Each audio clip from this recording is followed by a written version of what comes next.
Your life is coming to an end soon anyway, right? Get the hell out of this house and go to a hospice or something. This is our house now. My husband looks like a demon. Yes, it is. We're going to live here for you, so be thankful. A sick person has a dedicated place, right? So is his adulteress. If I were a really sick person, I might have jumped on both of them right then and there. Listen to me carefully. This is hell waiting for you guys. Can't you cook better food? One day, Mark, my husband, suddenly complained about the food. We were about to turn 60 and had been married for 30 years. I thought we had gotten along reasonably well. I couldn't believe that he could complain about such a thing now. How long have you been a housewife? Did you make this soup from the stock? There are good ready-made stocks conveniently available these days. I don't think the taste is all that different. What kind of housewife would do that? What's that? He had never complained about my cooking before. He was an old-school traditional man, so he never really expressed his feelings. I had come to understand that if he ate it all in silence, that meant it tasted good. I couldn't fathom his sudden criticism. When I was done, he stood up holding a bowl. As I watched him with curiosity, he threw the soup into the sink. What are you doing? As you can see, can't eat this crap. He triumphantly waved the body in the air. How dare you throw food? The kids are eating it just fine. I feel sorry for them. You've made their taste buds weird. I can imagine how bad a housewife our daughter is going to be in the future because of you. Oh my God, what is wrong with you? You're not the kind of person to say such horrible things. I've always been like this. I've been putting up with you for the past 30 years, but now that I'm turning 60, I'm realizing what the point is. I should enjoy the rest of my life more, so I'm going to do what I want. What are you talking about? After saying what he wanted to say, he walked out of the house. My children and I were stunned. He did not come home that night. Since then, he only uttered the words, shower, dinner, and bed to me. No matter what I said, he either ignored me or replied coldly. I couldn't get a proper conversation going. If I pressed him, he would be like, shut up! Don't tell me what to do. You should just shut up and be an obedient housewife. And quit your meaningless job too. He yelled and grimaced at me. Seeing the devilish expression on his face, I was horrified by the change in him. He used to be mild-mannered. What had happened to him? My question was easily answered one day. It happened really out of the blue. One weekend when Mark was away on a business trip, I had a visitor. The doorbell rang repeatedly, and when I answered it to see what was going on, it was a strange middle-aged woman. A young man was accompanying her. Who are you? You must be Mark's wife. You're the bitch who's torturing him. Excuse me? She must be an acquaintance of Mark, but I had never met her before. Why was I called a vulgar name by the stranger? I was searching for the right words when a woman, who must have been younger than me, said, I'm dating your husband. What? I gasped at the unexpected declaration. He wants to be with me as soon as possible, but he says he can't get a divorce from you. You're a burden to him, so get a head out of this life. Listen carefully. Pay him alimony and get out of this house. My son and I are moving in with him. Leave now, you bitch. That's right. Get out. The man, who's supposedly her son, shouted in unison. While I was in shock, the two of them walked away. What the hell just happened? I murmured to myself. When I calmed down, it was easy to comprehend the whole situation. Oh, so that's what's been going on. The reason for Mark's sudden change was the woman. Cheating, huh? It might have been too early to call it a love in the golden age, but I guessed it was something like that. I remember that he had been taking much care of his style. Judging from his behavior, he must have been very much into her. I wonder if he was planning to divorce me sooner or later. I didn't notice any indication from him, but maybe he was thinking about it. I decided to seriously consider the possibility of the end of our marriage. I contemplated whether I should mention the visit or keep it on the wraps and gather evidence of the affair. I kept dwelling on it when Mark unusually spoke to me. That's the result of your medical checkup, isn't it? Need for further examination. How pathetic. You too, right? Shut up! He taunted me as he looked at my results, which I had placed in front of me. In fact, his diagnosis had also arrived the other day, and it was written as requiring further examination.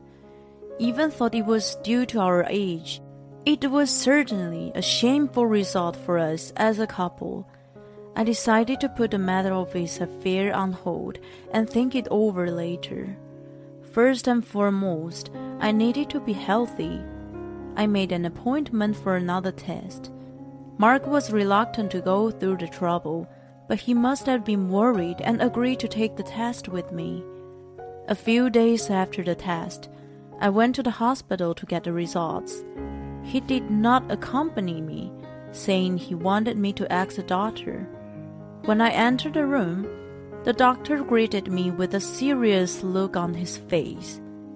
I got a bad feeling, which turned out to be true. I don't remember how I got home. I just remember the past years with Mark flashing in front of me. My love for him had cooled off, but I still have some affection for him. The unexpected situation brought tears to my eyes without my knowing it. How could I explain it to him and our children? I racked my brain, but I could not come up with a good idea. Mark came home late at night when I was sitting idle in the living room. I wondered if he had been with his adulteress again. He ignored me as usual, but I had to tell him. Honey, I have something important to tell you. He must have sensed the seriousness in my voice. He sat down across from me, a little bewildered. I was at a loss as how to start the conversation, and he spoke up first. What do you want to talk about? I'm busy. Do you want a divorce? As long as you pay me alimony, I'll divorce you in a heartbeat. I'm sorry? You already know, don't you? I'm cheating on you. Yes, I'm crazy about her. She's young, beautiful, and a great cook. Her son is a very nice young man too, and he calls me dad. I really regret marrying you. I should have gone for a more beautiful, good-natured, and modest woman who would have respected me. He went on and on. Well, pardon me for not looking good and being a crass woman who disrespects you. You know yourself well. Oh, come on.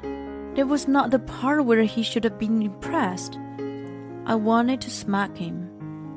I'm not thinking about divorce. Ugh, then what's it about? At least, not yet. I have something more important to tell you. The doctor said it's really bad, like half a year to live bad. What? His jaw dropped. Listen to me calmly. The results of the tests are quite alarming. 6 months to live means that if it's left untreated, the doctor said that with life-prolonging treatment, it could be a few more years. Seriously? That's hilarious! I could not continue with more details because he started laughing hard. He must have gone crazy from the shock. 6 months to live. Who could blame him? I couldn't believe it either. Even if there are no symptoms now, they will start to appear one after another. It needs to be treated sooner than later. That's enough talking. I understand what you want to say. I don't care about the treatment, and I'm not going to pay for it. Hey! I was shocked to hear him say such a careless thing. He was still smiling.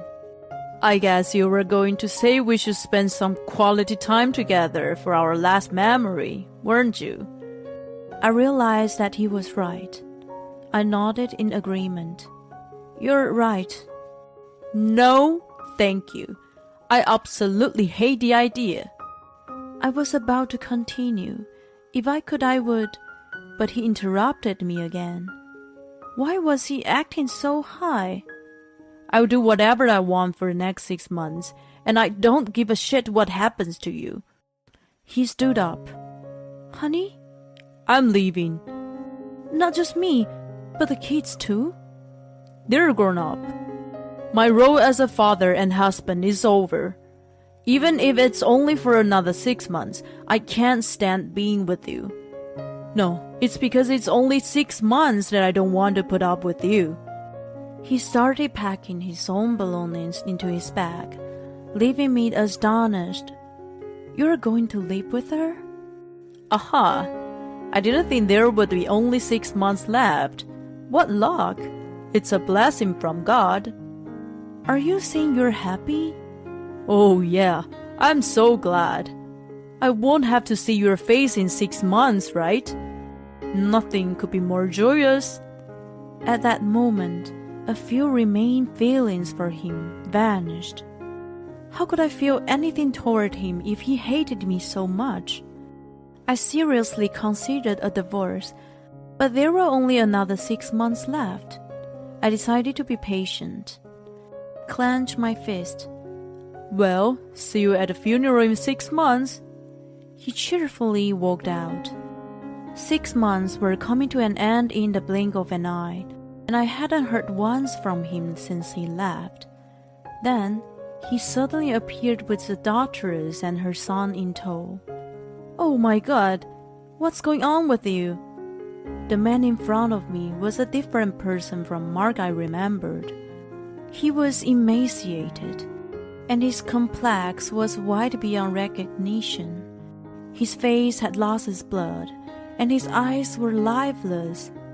It's been a long time. Even his voice had changed completely, becoming hoarse.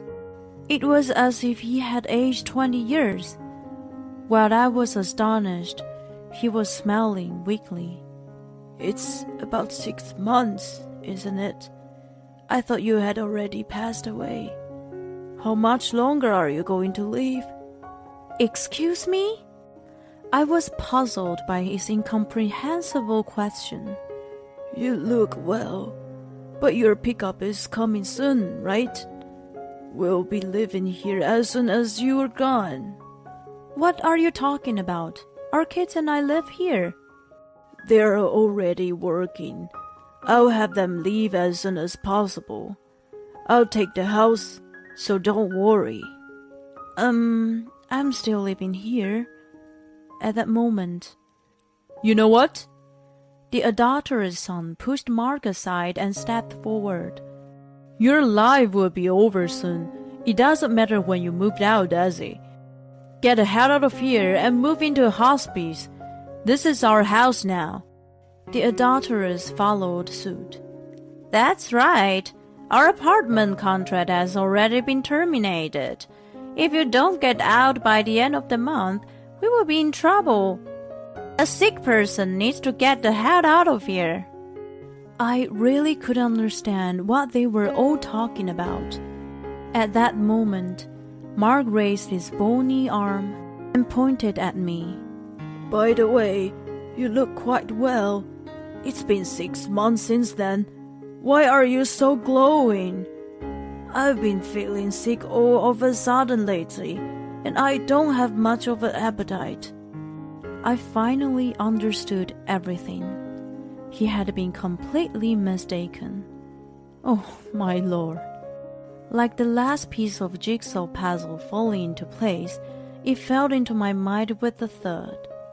I couldn't contain myself and burst out laughing. What are you talking about?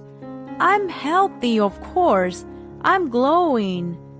The 3 people in front of me were surprised at my reaction. They must have thought I was bluffy and started talking as freely as they wanted. That's good for you. You're getting close to the end. You're losing your mind, aren't you? That's so true. I don't like very sick people. They become crazy. Get the hell out of here now. Hey, Mom, I want the biggest room upstairs. That's fine. By the way, how much savings does she have? Kids are already working and earning money. She was working too, so I think she has a lot. So, can we take a trip every month? Yes, we can. They were getting excited, ignoring me. They selfishly misinterpreted the situation and spoke whatever they wished. They needed to listen to me carefully. I was about to send them to hell. I confronted them with the truth. I'm sorry, but I don't think you guys will ever travel together. What the hell are you talking about? You've made a will so that the kids will get everything, haven't you? That's too bad. We're still married. I have the right to claim my share of the estate. I'll take those words right back at you. I'm not the one who's dying. You're the one with 6 months to live. Huh? That was 6 months ago. You don't have much time left now. What do you mean? A bombshell out of the blue described exactly the situation for him. His face turned paler than it could not possibly do. I told him exactly what the doctor had told me 6 months earlier. I'm in perfect health, but there's nothing more than can be done for you. You have about half a year to live. Even with life-prolonging treatment, you will probably only live a few years. The doctor wasn't sure if there was any point in treating you. No, that's ridiculous. You're lying. I'm not lying. If you want, I can bring you to the results. You never told me. You've left before I could tell you everything. I've been trying to contact you for the past 6 months, but you never responded. It's not my fault. No, that's not true. Not true at all. Even thought he didn't want to believe it. He must have known what I was talking about. His thin body seemed to succumb to reality. They said he had 6 months, but I thought he was probably in better condition. I would have thought that he had lost the ability to walk by then. His adulteress and her son pushed him out of their way and came forward again. Both of them looked to be in a panic. What do you mean? What on earth are you talking about? He has 6 months to live? So, it seems he had misunderstood his condition. I'm healthy and will continue to live in this house. The medical checkup 6 months ago revealed he had only 6 months to live. It's about time he becomes very ill. They both turned pale at my words. Are you kidding? You want us to go back to that shabby apartment again? Mom, didn't the management say they already found a new tenant? They want us out by the end of the month, right? What should we do? I'll call the management right away. I don't think that's gonna make any difference. What are we going to do? Where are we going to live? The confused adulteress turned to Mark. "This is not what you promised us. What are you going to do about it?" How much longer do I have left?" The adulteress and her son were screaming in panic. Mark was in his own world, mumbling and muttering. It was chaos. "Well, now that everyone is on the same page, I'm going to ask you to leave. You too, Mark." I was about to close the door. Then I saw Mark jerk his body as if he had come back to himself. Ignoring him, I closed it shut. And then I heard his pitiful voice along with the banging on the door. "Open up! What am I supposed to do? If I start the treatment now, would I still alive? Hey! I can't breathe. My head hurts. Oh shit. I thought it was just a cold. I didn't think it was." I thought about calling an ambulance for him. There were no feelings for him left in me, but it was the least I could do as a human being. "Hey, let me in and take care of me. You're my wife. It's your job to support your husband." When I heard his unexpectedly dramatic voice, my concern flew out the window. "Are you forgetting something important?" I asked through the door. "What?" I answered him coldly. "The house is in my name. Did you forget that my parents gave it to me?" Oh, that's right." Oh, come on. He seriously forgot. "And you mentioned that you're my husband, but when you left home, you said your role as a father and a husband was over.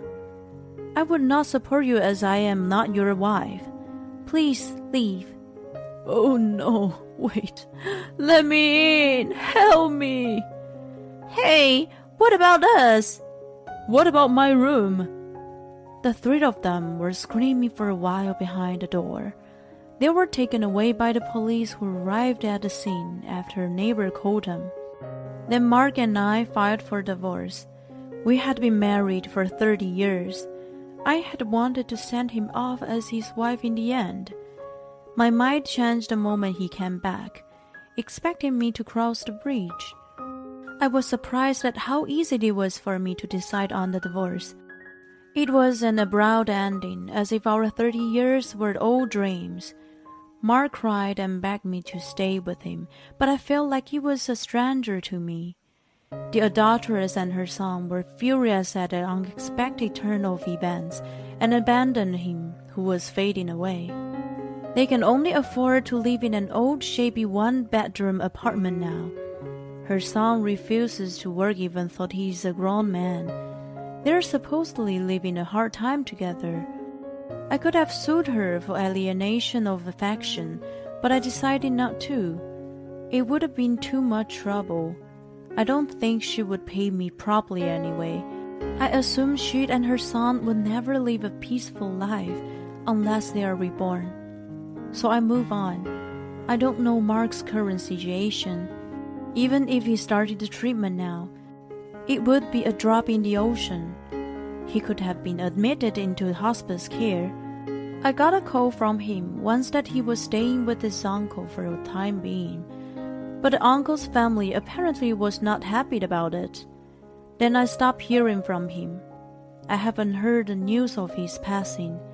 My kids left the house and started their own families.